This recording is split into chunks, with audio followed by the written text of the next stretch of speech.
बिस्मिल्लाहिर्रहमानिर्रहीम। 10th class की chemistry का हम लोग चैप्टर नंबर 1 पढ़ रहे हैं, जिसके 4 लेक्चर्स हो चुके हैं। आज मैं आप लोगों को 5वां लेक्चर डिलीवर करूंगा, जिसमें हमारा टॉपिक है law of mass action. Law of mass action की डेफिनेशन मैंने आप लोगों को पिछले लेक्चर में करवाई थी। ऐसा अमल किसी शय के रिएक्ट करने का रेट इसके एक्टिव मासेस के डायरेक्टली प्रोपोर्शनल होता है, जबकि किसी रिएक्शन का जो रेट होता है वो इसके रिएक्टेंट्स के एक्टिव मासेस के हासिल ज़रब के डायरेक्टली प्रोपोर्शनल होता है। ये है जो लॉ ऑफ मास एक्शन। ये 2 साइंसदान थे, एक का नाम था गोल्डबर्ग और एक का नाम था वेग। इन दोनों ने 1869 में अपना ये लॉ पेश किया था। तो आज हम लोग इसकी एक्सप्लेनेशन को थोड़ा सा पढ़ेंगे, क्योंकि आगे जाके इसके चंद न्यूमेरिकल्स आएंगे, इंपॉर्टेंट न्यूमेरिकल्स आते हैं, जिसके लिए हमें इसकी डेरिवेशन को समझना लाजमी है। तो हम लोग स्टार्ट करते हैं। एक जनरल रिएक्शन मैं ले लेता हूँ। फॉर एग्जांपल हमारे पास एक रिएक्शन है A प्लस B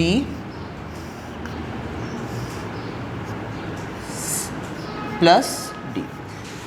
ये एक रिवर्सेबल रिएक्शन है, क्योंकि लॉ ऑफ मास एक्शन के जो इम्प्लीमेंटेशन है वो सिर्फ रिवर्सेबल रिएक्शन पर होती है। अब A प्लस B इसके अंदर जो है, A और B जो इसके अंदर हैं वो रिएक्टेंट्स हैं, जबकि C और D इसके अंदर प्रोडक्ट्स हैं। अब A और B जो रिएक्टेंट्स हैं और C और D जो प्रोडक्ट्स हैं, इनकी जो मोलर कंसंट्रेशन है उसको हम लोग इस तरह से रिप्रेजेंट कर सकते हैं।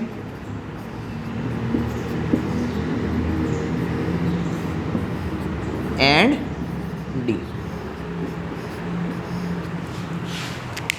ये A की मोलर कंसंट्रेशन लिखने का तरीका मैंने आप लोगों को बताया हुआ है कि उसको स्क्वायर ब्रैकेट्स के अंदर लिख दें तो ये एक्टिव मास यानी मोलर कंसंट्रेशन बन जाती है। तो B का B स्क्वायर ब्रैकेट, C का C स्क्वायर ब्रैकेट और D का D स्क्वायर ब्रैकेट।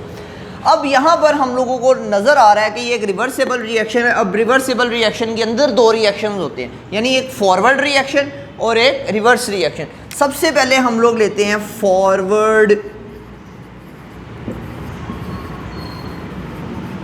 रिएक्शन। तो फॉरवर्ड रिएक्शन हम लोगों को पता है क्या है, यहाँ पे A और B फॉरवर्ड रिएक्शन के अंदर रिएक्टेंट्स हैं, जबकि C और D जो हैं वो प्रोडक्ट्स हैं। अब फॉरवर्ड रिएक्शन के अंदर लॉ ऑफ मास एक्शन की इम्प्लीमेंटेशन करते हैं। लॉ ऑफ मास एक्शन कहता है किसी रिएक्शन का रेट इसके रिएक्टेंट्स के एक्टिव मासेस के हासिल ज़रब के डायरेक्टली प्रोपोर्शनल होता है, यानी rate of forward reaction is directly proportional to इसके जो रिएक्टेंट्स हैं उसके एक्टिव मासेस के डायरेक्टली प्रोपोर्शनल। यानी फॉरवर्ड रिएक्शन के अंदर A और B जो हैं वो रिएक्टेंट्स हैं, तो इनके हम लोग एक्टिव मासेस लेंगे, उनको आपस में मल्टीप्लाई कर देंगे। इसका A का active mass A square bracket, जबकि B का active mass B square bracket. तो A square bracket multiply B square bracket. अगर 2 जो सिंबल्स हैं या 2 जो रकमें हैं उनके दरमियान कोई भी निशान ना हो तो उसको मल्टीप्लिकेशन ही कंसिडर किया जाता है। अब यहाँ पर जो हमारे पास ये प्रोपोर्शनल है, इसको हम लोग ख़त्म करेंगे और उसकी जगह हम एक प्रोपोर्शनैलिटी इक्वल का साइन लगाएंगे और साथ में प्रोपोर्शनैलिटी कांस्टेंट लगा देंगे। यानी यहाँ पे हम लोग बराबर लिखेंगे और एक प्रोपोर्शनैलिटी कांस्टेंट लगाएंगे, जो कि यहाँ पर होगा KF।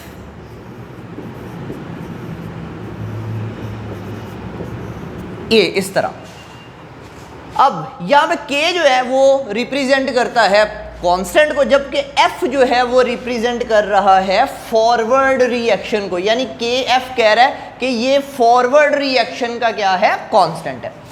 अब इसके बाद हम लोगों के पास दूसरा रिएक्शन जो है वो है रिवर्स रिएक्शन। तो यहाँ पे हम लिखेंगे रिवर्स रिएक्शन। सेम उसी तरह हम लोग रिवर्स रिएक्शन का रेट निकालेंगे। अब रिवर्स रिएक्शन के अंदर C और D जो हैं वो रिएक्टेंट्स बन जाएंगे, जबकि A और B हमारे पास प्रोडक्ट्स होंगे। तो यहाँ पे हम लोग लिखेंगे rate of reverse reaction is directly proportional to, जैसे हम लोगों ने A और B को आपस में मल्टीप्लाई किया क्योंकि ये इसके लिए रिएक्टेंट्स थे। अब इसके लिए रिएक्टेंट C एंड D है, तो हम लोग उनकी मोलर कंसंट्रेशन ले लेंगे C D। अब इसकी दफ़ा भी हम लोग इसको ख़त्म करेंगे प्रोपोर्शनल को, और इसकी जगह एक प्रोपोर्शनैलिटी कांस्टेंट लगा देंगे। बाकी सब एज इट इज। अब यहाँ पे जो के आर है ये रिवर्स रिएक्शन के जो कांस्टेंट है उसको जाहिर कर, आर फॉर रिवर्स रिएक्शन। अब हम लोगों ने फॉरवर्ड रिएक्शन का रेट निकाल लिया, हम लोगों ने रिवर्स रिएक्शन का रेट निकाल लिया। अब हम लोग करेंगे इन इक्विलिब्रियम स्टेट। इक्विलिब्रियम की हालत में क्या होगा, हम लोगों को पता है कि इक्विलिब्रियम की हालत वो होती है जिसमें फॉरवर्ड रिएक्शन का रेट जो है वो रिवर्स रिएक्शन के रेट के बराबर हो जाता है, यानी कि rate of forward reaction is equal to rate of reverse reaction. तो रेट ऑफ फॉरवर्ड रिएक्शन जो है वो हमारे पास ये है K F A square bracket B square bracket, K F A square bracket B square bracket, और rate of reverse reaction जो है वो हमारे पास है K R C square bracket D square bracket.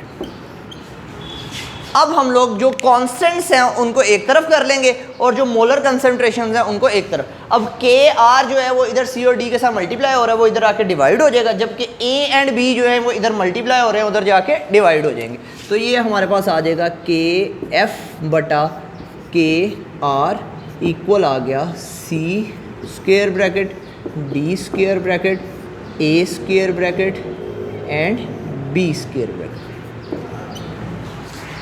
अब ये के एफ ओवर के आर, क्योंकि ये दोनों कांस्टेंट हैं, तो अगर हम लोग के एफ को के आर पे डिवाइड करेंगे तो हमारे पास एक और आंसर जो आएगा वो एक कांस्टेंट ही होगा। दो कांस्टेंट्स को अगर मल्टीप्लाई करें, ऐड करें, माइनस करें या डिवाइड करें तो उसका आंसर हमेशा एक कांस्टेंट ही आता है। तो इस कांस्टेंट, दोनों कांस्टेंट्स को हम लोग एक बड़े कांस्टेंट या एक छोटे कांस्टेंट के साथ क्या कर सकते हैं, रिप्लेस कर देते हैं। तो हम लोग के एफ बटा के आर को रिप्लेस कर देते हैं के सी के साथ।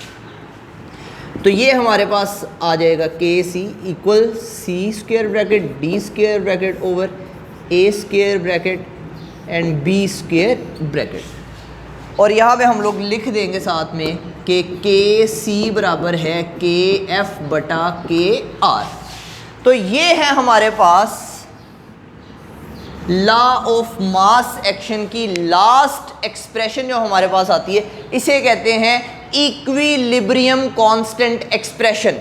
इसे इक्विलिब्रियम कांस्टेंट एक्सप्रेशन कहा जाता है। तो ये है हमारे पास लॉ ऑफ मास एक्शन। अब ये तो था सिंपल जो रिएक्शन है।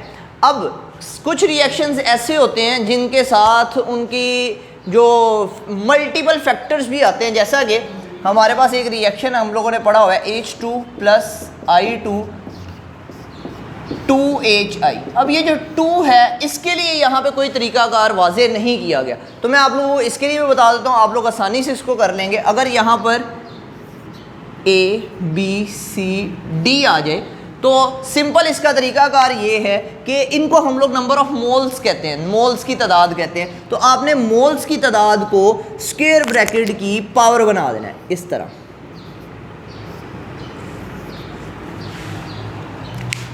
अब जहां जहां पर ए सिंपल था वहां पर आप पावर लगाते जाएं इस तरह। यहां पे सी है तो सी, यहां पे डी है,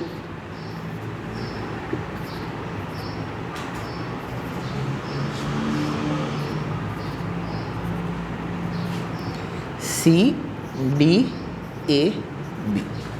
तो ये हमारे पास ऐसे रिएक्शन के लिए एक इक्विलिब्रियम कांस्टेंट एक्सप्रेशन बन गई जिसमें मोल्स की तादाद भी आ गई है। और क्वेश्चन यही आता होता है, पेपर के अंदर जो क्वेश्चन आता है वो यही आता है, एक जनरल रिएक्शन के ज़रिए इक्विलिब्रियम कांस्टेंट एक्सप्रेशन जो है उसको अखज़ करें। तो ये था आज का हमारा लेक्चर जिसके अंदर हम लोगों ने लॉ ऑफ मास एक्शन को स्टडी किया।